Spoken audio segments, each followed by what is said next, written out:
Thank you. I'm going to freeze for a few minutes so everyone can see the t-shirt. Well, hello Leeds. I feel like a rock star saying that. Am I on this one? Which one's better? This one? Do both. There you go. Let's do both. It's a DJ thing. Thanks for turning out today. It's the most effective use of your time in the era in which we're living. So how is 2020 working out for everyone so far? I'm sure we're all really appreciative of the government keeping us safe from the virus. If this is them keeping us safe, imagine what it would look like if they wanted to do us some harm, right? You know, if you'd asked the average person in the UK at the start of 2020 what kind of political system we live in, most people would probably have responded, erroneously, that we live in a democracy, a free country. If you'd said to these same people, what would it take then for you to acknowledge that actually you live in a fascist dictatorship? Exactly.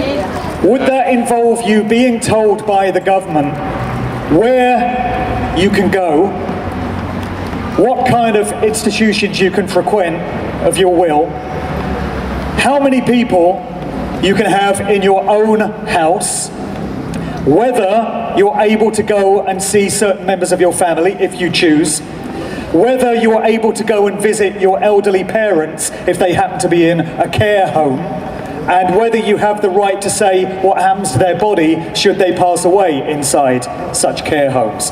If you'd presented those scenarios to these same people, they would probably concede and say, well, yes, if that kind of situation was going on, I would have to acknowledge that we're living in a fascist dictatorship. Well, here we are. And the only way it's been able to succeed is because of the fear-based propaganda and mind control put out there by the treacherous mainstream media, yes, who are every bit as complicit in this scamdemic as these government ministers and those that are pulling their strings and telling them what to do. It would be an entirely different thing if this really were all about some virus. And of course, opinion is divided as to what the true nature of a virus is when you really get into it. But if it really were a pandemic, and we would know it because we'd all know people that have been affected by this, we'd all know people that had died, you'd be seeing people dropping in the street if this was at real pandemic levels. That would be a rather different case. Still, all these tyrannical measures that have been imposed on us would not be justifiable, but you'd be able to point to a very real threat, at least. And that threat is just not there.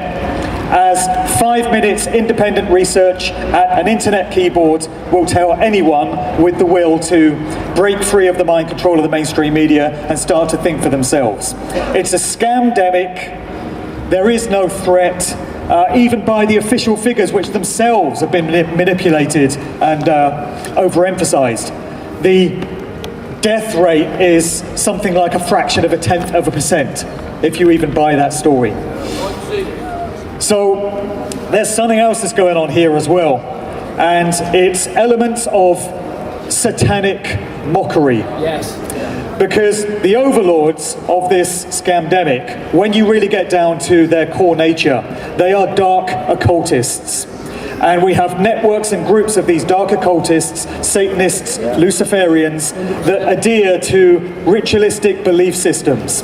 And this filters down through the hierarchical control system into all aspects of our daily lives. So we see evidence of this in the mainstream media, in popular culture, in movies, in music, and this same satanic mindset that permeates everything also comes through the medical system, the so-called health system, the world of the military, the world of science, the world of big business. We see it everywhere.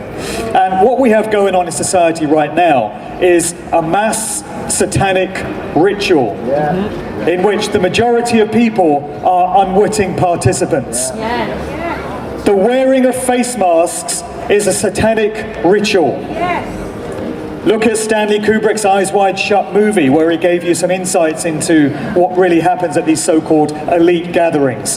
The spacing apart of 6 feet is straight out of satanic ritual. You can see pictures, you can see footage of these things going on, where the participants are masked and they're standing a certain distance from each other.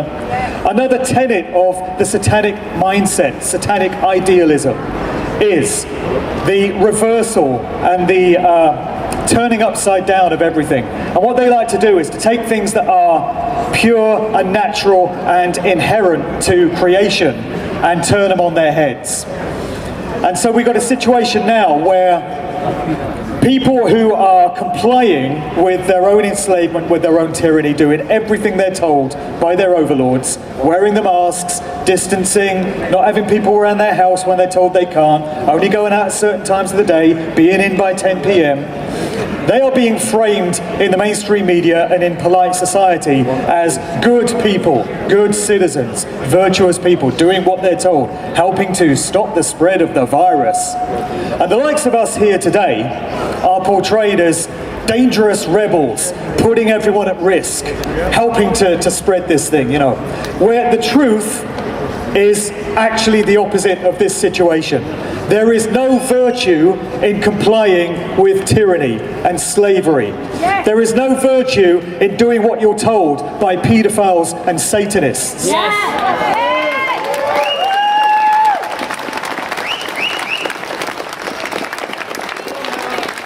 And those of us here today, we are standing up for not only our own rights and freedoms, but those of everyone else. We're standing up for the rights and the freedoms of all these frightened people that are buying the official narrative, that really do believe they could drop dead from a virus at any time. So all these people scurrying around in their masks, looking all bewildered, jumping out of the way when you get close to them, because they think if you breathe on them, you could kill them. And isn't that another aspect of satanic thinking? They've got people believing that the very act of living, the purest thing you can do as a human being in respiring, breathing, has somehow become a threat to their lives. More satanic inversion and twistedness. So far from being dangerous and putting everyone else's safety at risk, we are standing up for their rights and freedoms because nobody else will. That's why we're here. And everyone else can thank us later. Because this scamdemic is unsustainable in the long term. The perpetrators of it have overreached spectacularly with this one. It's very out of their character. Normally they do things in very slow incremental steps in terms of trying to fulfill their agendas. With this one, they've thrown everything they've got at us all at once, and it can't fail to have woken vast numbers of people up. It's not happening quick enough for my liking, and we still don't have the numbers, but that is going to come. The longer this is dragged out, the more impositions on people's rights and freedoms that come, the more people are going to begrudgingly acknowledge that we're being lied to big time here. Yes. This is the biggest scam ever perpetrated on humanity. Yes.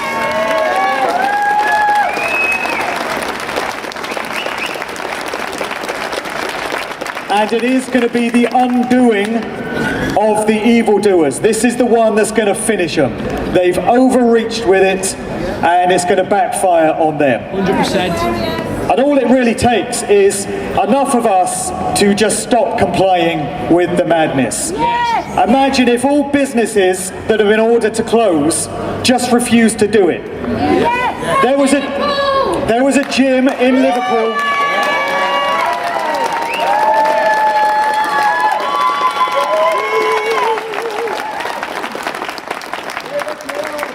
Exactly.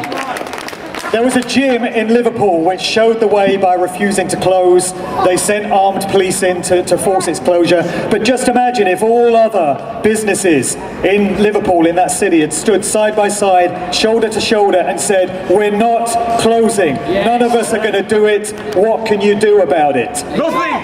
And imagine if that happened on an individual basis as well, with us members of society, and we all said, "We're not wearing the masks because they don't work. We're not distancing.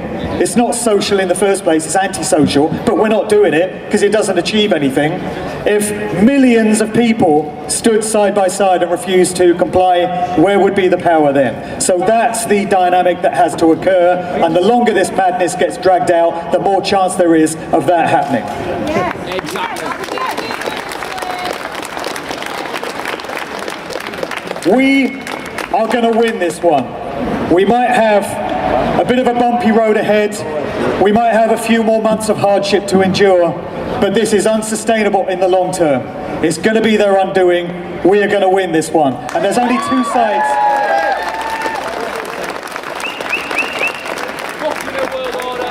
There's only two sides in this.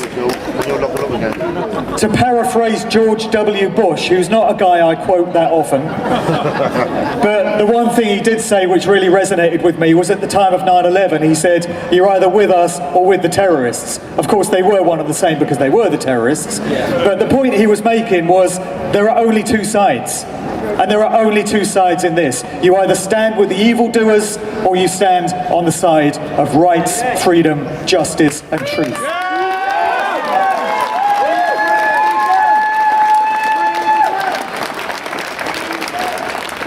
And it will be remembered what side everyone chose. Yes. That goes for police officers, that goes for all enforcers of this. It will be remembered what side everyone chose. Choose your side. Thank you. Thank you.